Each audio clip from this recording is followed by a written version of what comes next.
Assalamualaikum warahmatullahi wabarakatuh. Perkenalkan saya Adam Kurniawan dengan NIM akhir 211 dengan kelas pemodelan dan simulasi data A. Di sini saya akan menjelaskan tentang laporan kos pemodelan dan simulasi data. Di sini pertama-tama saya mengambil project cost yaitu MySkill dan project ini tentang marketing basket analysis. Pertama-tama saya akan menjelaskan tentang webnya gimana.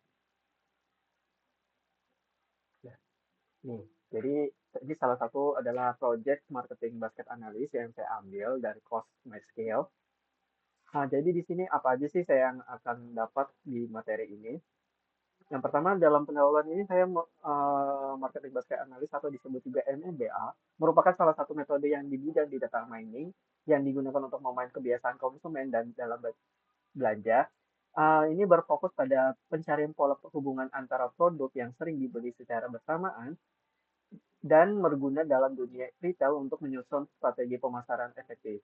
Nah, karena di sini mas skill-nya ada dalam materinya ada dua, yaitu marketing basket analisis tahap satu dan marketing basket analisis tahap 2. Yang saya dapat di dalam materi marketing basket analisis satu ini, saya mempelajari konsep dasar serta teori yang mendasarkan analisis keranjang belanja. Jadi ya dalam metode itu pengenalan marketing basket analysis yang di situ untuk mengidentifikasikan kombinasi produk yang sering dibeli yang bersama dalam transaksinya. Dengan informasi ini, di pelaku bisnis dapat merancang strategi seperti promosi, gabungan, atau penempatan produk yang lebih efektif. Dan juga di sini ada manfaatnya. Jadi manfaat dari penerapan MBA ini selain meningkatkan pendapatan melalui strategi cross-selling untuk mengoptimalkan tata letak toko dan maksimal efisien stok. Dan di sini juga ada pemahaman support, consolidation, dan lead. Yang support itu menunjukkan berapa seringnya suatu kombinasi item yang muncul di keseluruhan transaksi dan consolidation menggambarkan kemungkinan konsumen membelikan item B setelah memberi item A. Plus digunakan untuk menilai kekuatan hubungan antara item dibandingkan dengan frekuensi pembelian secara acak. Untuk persiapan datanya, langkah ini bertujuan untuk mengubahkan data transisi mentah menjadi bentuk yang sesuai dengan analisis, misalnya dengan membentuk matris transisi itemnya. Di sini dalam proyek materi ini, yang pertama-tama saya akan memperlihatkan hasil proyeknya.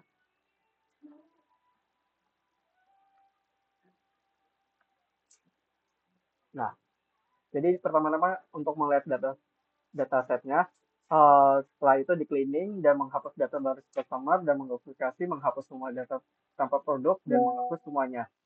Uh, Setelah itu menggantikan produksi samaan produktif setelah menghapus terutama data yang di cleanin seperti ada order dan setelah itu plot table clean untuk melihat hasil clean apa aja dan basket import dan ada basket encoder dan basket filter basket encode basket filter ya itu dalam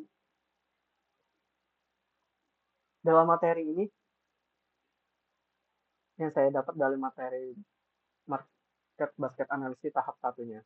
Dan untuk tahap 2-nya ini, bagian keduanya harus berfokus pada aspek teknis yang inklusif pemodelannya. Jadi pengenalan algoritma Aporia, algoritma ini bekerja dengan mencari kombinasi produk yang sering muncul dan prosesnya menggunakan batas minim supportnya. Prosesnya ini dilakukan secara iteratif dan bertahap. Untuk penerapan algoritma Aporia dalam analisis keranjang belanja, dengan menggunakan Aprio, kita bisa menemukan asosiasi antara produk yang menghasilkan aturan yang bermanfaat untuk strategi bisnisnya. Untuk implementasi Aporion dengan Python itu saya menggunakan bahasa Python dan library Max10 untuk menerapkan Aporion data transaksi proses mencakupi pembuatan frekuensi items dan generasi aturan asosiasi menggunakan fungsi-fungsi seperti a priori. Untuk interpretasi analisisnya itu berupa aturan seperti jika beli A maka cenderung beli B. Jadi bisa dimanfaatkan untuk menyusulkan penawaran khusus atau promosi building yang relevan. Dalam proyek materi ini saya akan mulai. Nah, jadi contoh seperti ini.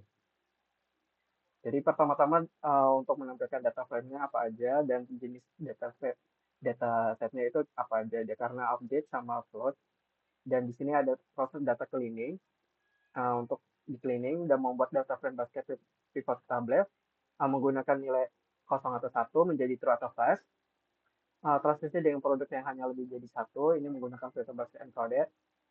Terus menggunakan Aprio algorithm membuatkan Google App untuk mengetahui kumpulan produk yang dibeli, menghitungkan support condition split. Dan sekian dari itu.